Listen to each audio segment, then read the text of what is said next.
Welcome to the Talkin' Texas Rangers podcast. I'm your host, Larry Lace. Today we're diving into the latest headlines from around Globe Life Field.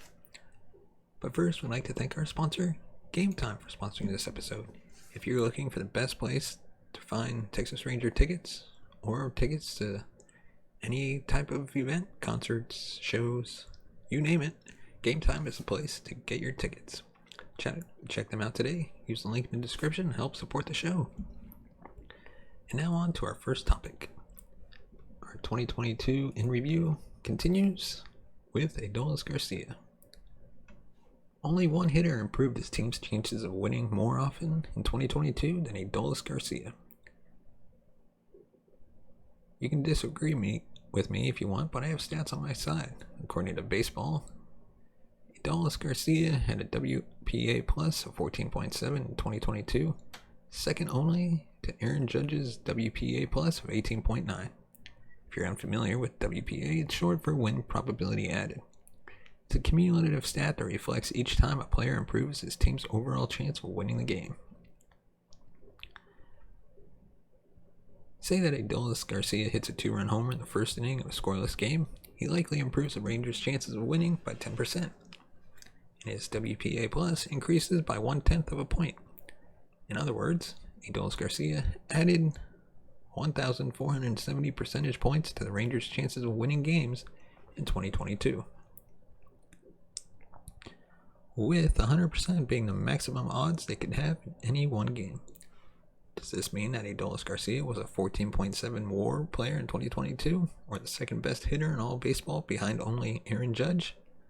Not necessarily, although Rangers fans would certainly love if that were true. There were a few caveats. First of all, there's a difference between WPA plus and overall WPA. A player's overall WPA also factors in WPA minus, which is any time the player's performance decreases the team's chance of winning. GARCIA had a WPA minus of 12.1 in 2022, which was the 10th worst of any hitter in the league. Interestingly, Marcus Semion's WPA minus was the lowest among all hitters in the league at minus 13.2. While a low WPA minus isn't necessarily a good thing, it's also a reflection of how often the player was on the field. Baseball is a game of failure, and even the best players are going to come up short. Each player in the bottom 10 of batting WPA minus had at least 550 plate appearances in 2022, and nobody in the bottom 50 had less than 500.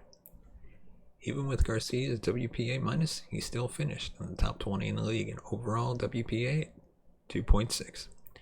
For comparison, he finished with the same number as six-time All-Star Freddie Freeman, and with a higher number than MVP finalist Nolan Arenado. Once again, this doesn't necessarily mean that GARCIA had a better season than either of these players. GARCIA's WAR of 3.5 was tied with Matt Chapman and Yandy Diaz for 62nd among all position players. What it does tell us is that GARCIA moved the needle for the Rangers in 2022, especially in high leverage situations. That's what's unique about WPA. It can give you a picture of how players are performing in higher leverage situations. A first inning home run with the bases empty may only add a few percentage points to a team's chance of winning. A late inning home run with runners on base when your team is losing will drastically impact the overall win probability. GARCIA had 19 at-bats in 2022 when he gave the Rangers the lead, including 3 during the 7th inning or later. His walk-off home run against the Nationals on June 25th increased the Rangers' chances of winning by 37% and added .37 to his WPA+.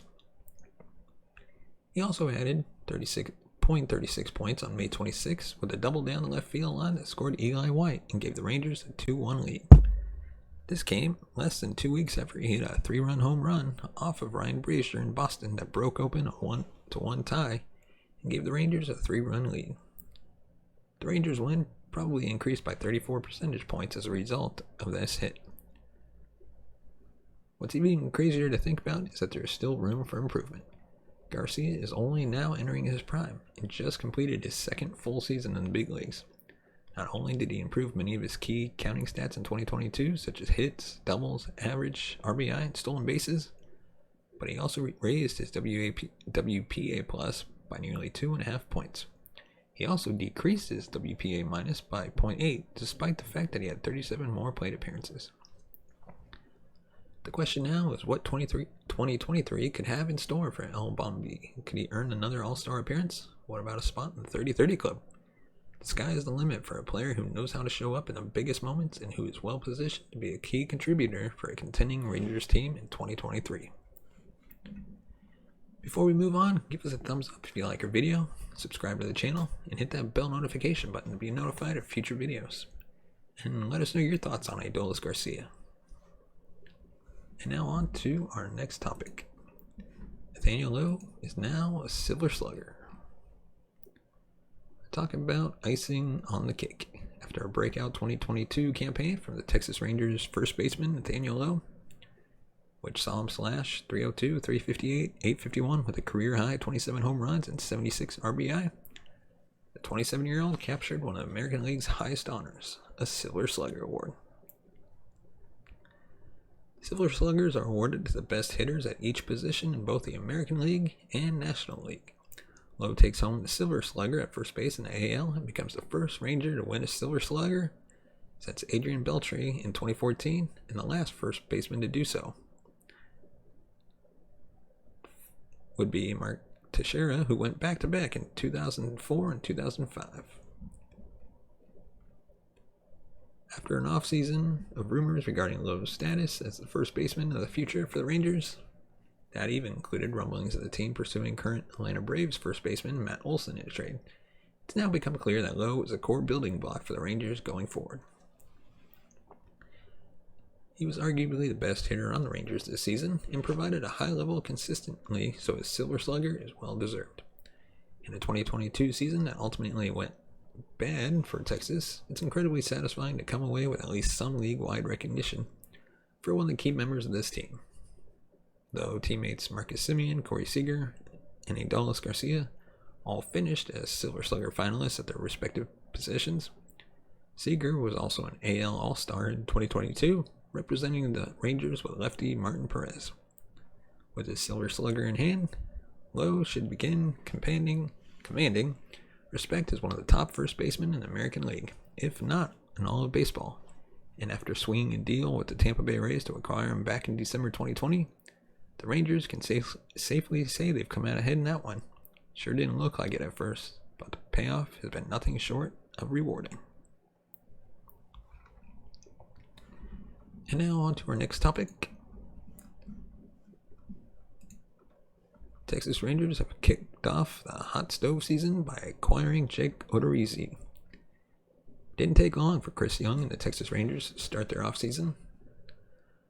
Last Wednesday, they made two moves to address their pitching staff. First, they picked up Jose Leclerc's $6 million option for 2023. But the bigger news of the night came when they completed a trade with the Atlanta Braves, sending Colby Allard back to Atlanta in exchange for Jake ODORIZZI and cash considerations. Regarding Leclerc, there was some debate heading into the offseason if he had shown enough to warrant picking up his option for the coming season. He missed most of the shortened 2020 season and all of 2021 with a shoulder injury, and then underwent Tommy John surgery in April 2021. He came back in the middle of June and became one of the Rangers' late inning relievers. He showed the same velocity he had shown back in 2019, used his changeup more this season than any other season in the past, and he stayed away from hard contact. He showed good control despite missing almost 2 seasons, and he was someone that closed games, but also could be counted on to be able to go pitch multiple innings as well. He'll likely be back in a late inning role in Bruce Bochy's bullpen in 2023. But of course, the bigger news,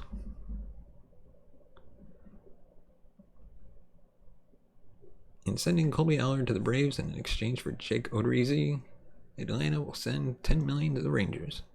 The Rangers will then be on the hook for $2.5 million for one season with Jake ODORIZZI.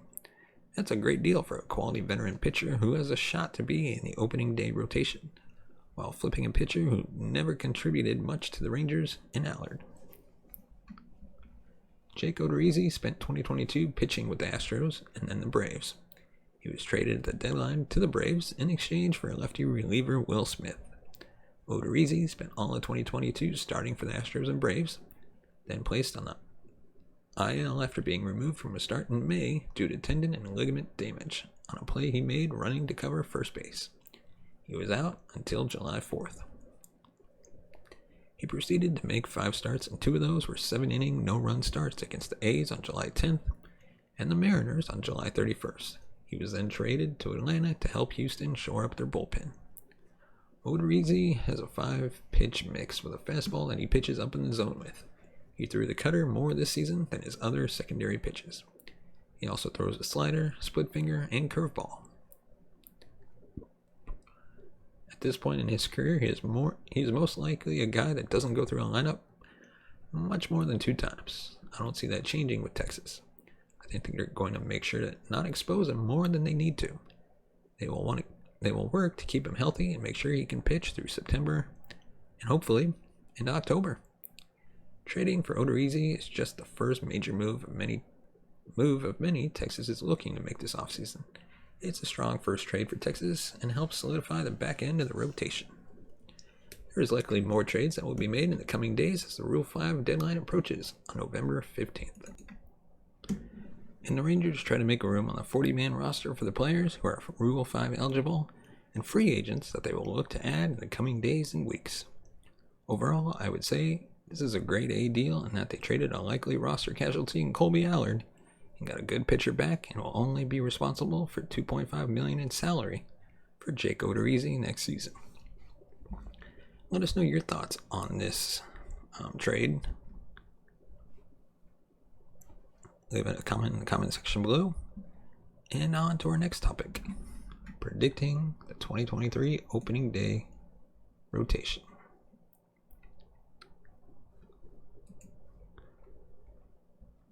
There's no doubt quality starting pitching was one of the Rangers' biggest downfalls last season. The Rangers ranked 22nd out of 30 teams with a cumulative 4.22 ERA. Additionally, Texas pitching issued the 4th most walks across the league and placed 24th in WHIP with a 1.34. The Rangers haven't had a winning season since 2017, which has led to growing frustration from fans and ownership alike. This is a big reason why Texas Rangers owner Ray Davis has given GM Chris Young the green light to increase the payroll for 2023. Texas only has $80 million guaranteed for 2023, which is over $60 million less than last year. This means management has $60 million to spend this offseason to match 2022's payroll, not including any extra money the Rangers could likely spend. With a star-studded free agency class and money to spend, the Rangers are primed to make another splash this offseason. That being said, this is my early prediction for the Rangers opening day rotation. Number 1, Jacob deGrom.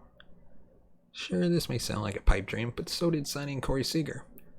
He's regarded as baseball's best pitcher, and it was recently announced that deGrom chose to opt out of his $30.5 million contract for 2023. He's a 2-time Cy Young Award winner and boasts a career .252 ERA and 155 ERA+. In the 9 seasons he's been in the pros and has consistently shown why he's a perennial Cy Young contender. The main concern teams have is that deGrom can be considered injury-prone by some, but that didn't stop the Rangers from going after Seager. Number 2, Clayton Kershaw.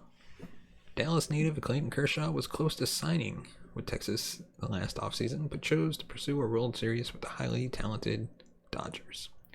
With LA being eliminated in ALDS, more and more people around the league believe there's a significant chance he'll be in a Rangers uniform in 2023. Even after 15 seasons, the 34-year-old lefty is still one of the most dominant forces on the mound. Ultimately, it will be up to Kershaw to decide if he'd rather stay loyal to the Dodgers or come back to his home state of Texas. Me personally, I could see him come back home, play a couple of years for Texas, and then perhaps play 1 season in LA and retire. And number 3, Martin Perez. He was signed last offseason. Perez was a breath of fresh air for the Rangers in 2022. He had a breakout year, posting the best ERA of his career and making his first All-Star game. Perez has stated numerous times that he loves playing in Texas, and it seems the Rangers have mutual feelings as both sides have reached contracting agreement.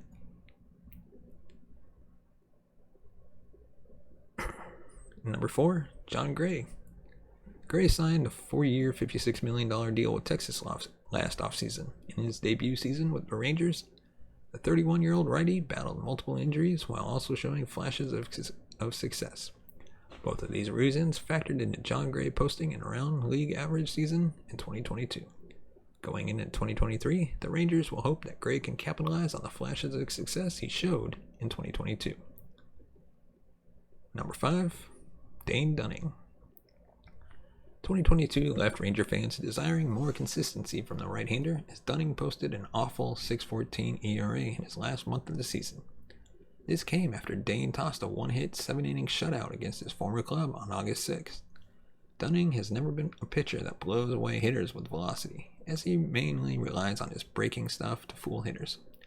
The 27-year-old righty needs to prove his old-school method of pitching can work regularly in the big leagues, or this could very well be his last season as a Texas Ranger. And now, give us your thoughts on the topics we covered.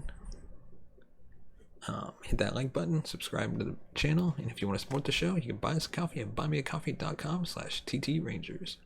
Your support helps the channel grow, upgrade our equipment, bring in new hosts, pay them, and hopefully take this show on the road. As always, thank you so much for watching and listening. We will see you next time.